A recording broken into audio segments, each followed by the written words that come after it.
We want to begin with breaking news at 9. 3 U.S. troops have been killed by a drone strike on U.S. troops stationed at a small U.S. outpost along the Jordan-Syria border. Many others were wounded. President Biden in the White House announcing, as you see here moments ago, that Iranian-backed militants killed those 3 American service members and wounded several others. The unarmed aerial drone attack happened last night. The president saying in a statement that the U.S. is still gathering the facts surrounding the attack. It did mark the first combat deaths of U.S. troops since the start of the Israel-Hamas war in October. First deaths in the Middle East since the start of that war for U.S. service members. So we'll continue to follow that and bring you all the developments.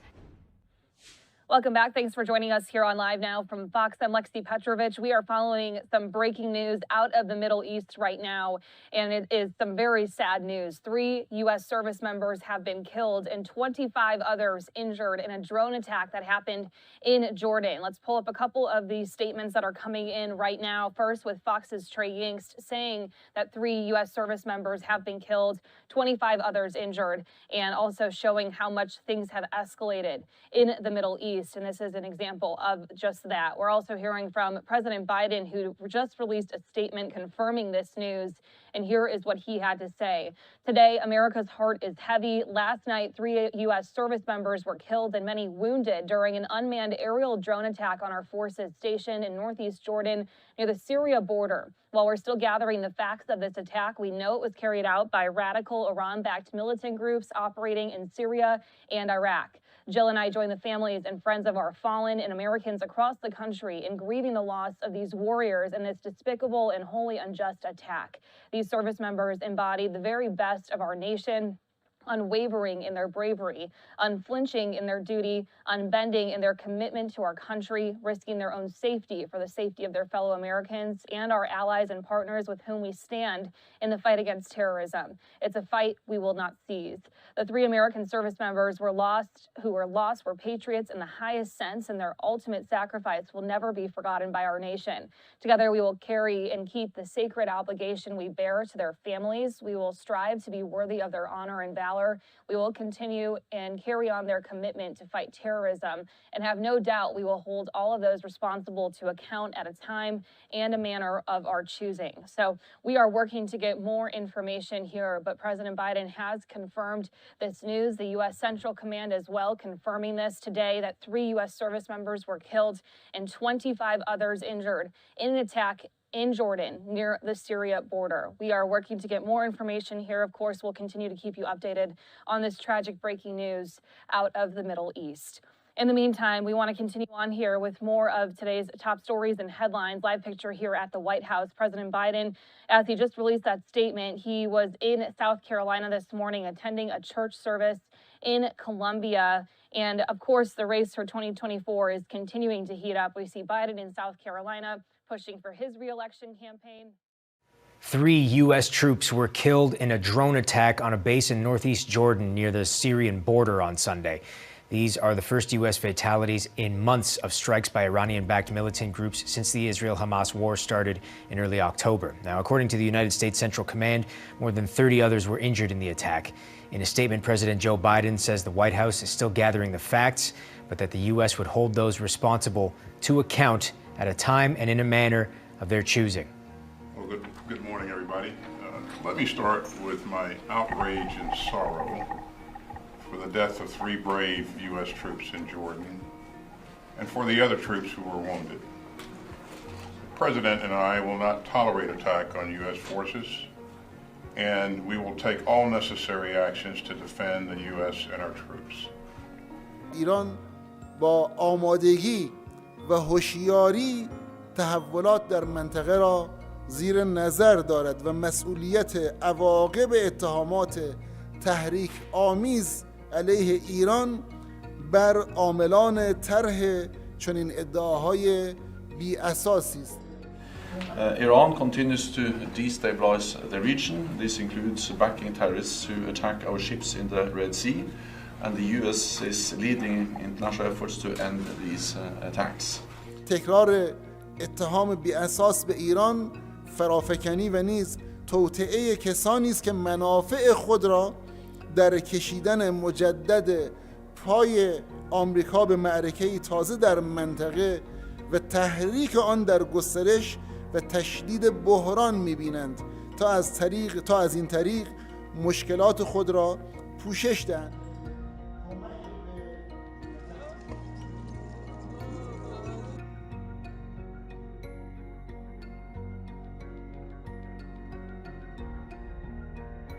گروه‌های مقاومت در منطقه در تصمیمات و اقدامات خود از جمهوری اسلامی ایران دستور نمیگیرند و جمهوری اسلامی ایران ضمن اینکه از توسعه درگیری در منطقه استقبال نمی کند، اما در تصمیمات گروه‌های مقاومت برای نحوه حمایت از ملت فلسطین و یا دفاع از خود و مردم کشورشان در برابر هر گونه تجاوز و اشغالگری دخالتی ندارد.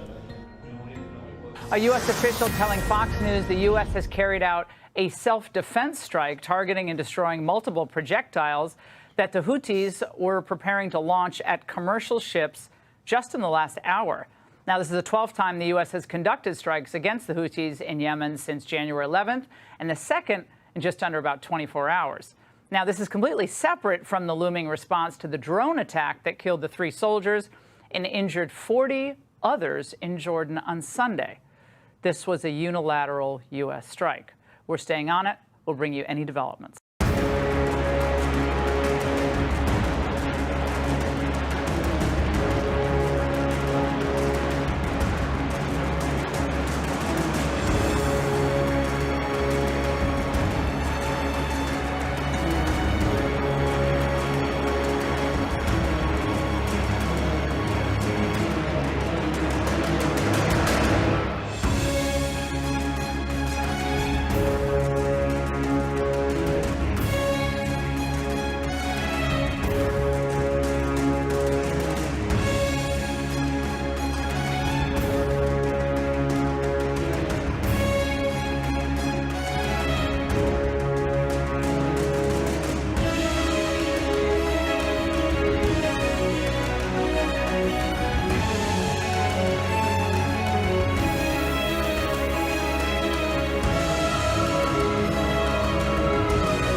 We will continue to work to avoid a wider conflict in the region, but we will take all necessary actions to defend the United States, our interests, and our people.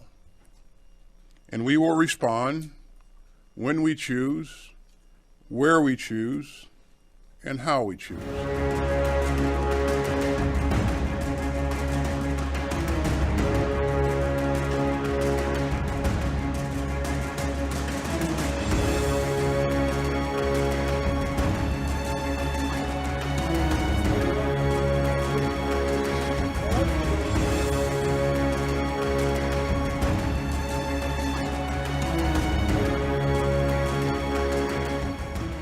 بارها گفته شده که ما جنگی رو آغاز نخواهیم کرد، اما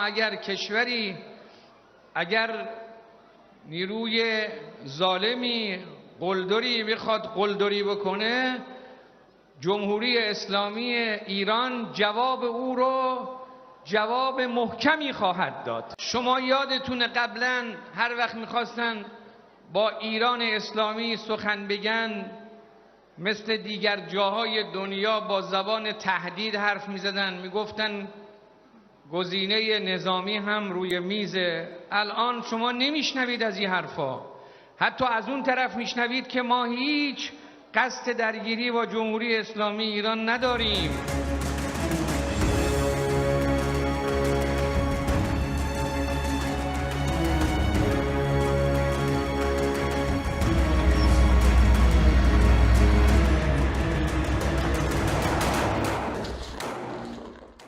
We do want to begin with that. Our top story, of course, those retaliatory airstrikes on Friday against 85 targets in Iraq and Syria. The U.S. had been warning for days that a forceful response was coming after the drone strike in Jordan last weekend that killed 3 American service members. Top officials indicating the military response could last days, if not weeks. We have full coverage and analysis of what comes next, but let's begin with NBC's chief international correspondent, Keir Simmons, in the northern Iraq near the border with Syria. Keir, good morning. Laura, Peter, good morning to you. These strikes began at midnight in this region and they were over within an hour, deploying 125 precision munitions, according to the United States, flying B-1 bombers from the continental United States. The strikes took place along the Iraq-Syria border, that border that runs to Jordan and to Tower 22, where those 3 American servicemen and women were killed. It is clearly an escalation. Drone facilities were hit, munitions, Iranian-backed militia were killed, but it was also restricted to that area.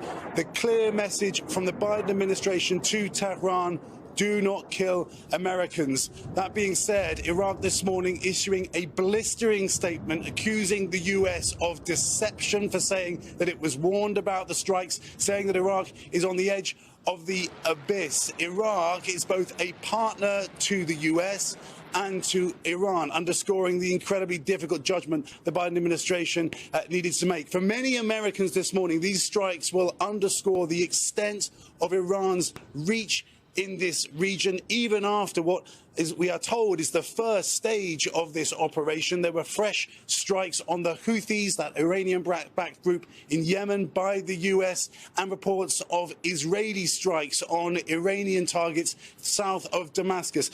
The dual risk here, guys, is that this escalates into a wider regional war, or that Tehran is simply not deterred.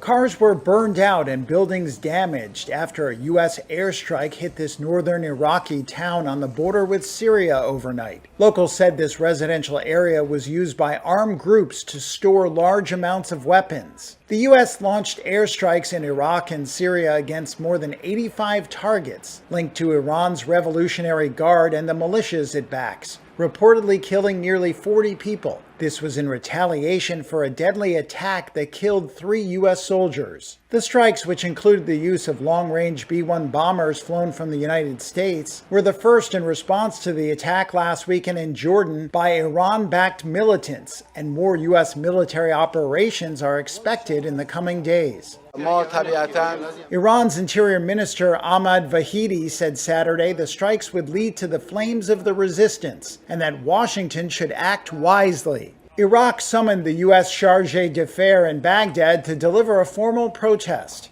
The strikes intensified a conflict that has spread into the region since war erupted between Israel and Hamas after the Palestinian militant group's deadly assault on Israel on October 7th. An Iraqi state security force, which includes Iran-backed groups, said 16 of its members were killed, while a Syrian group that reports on war in the country said 23 were killed while guarding the targeted locations. Despite the strikes, the Pentagon has said it does not want war with Iran and does not believe Tehran wants war either.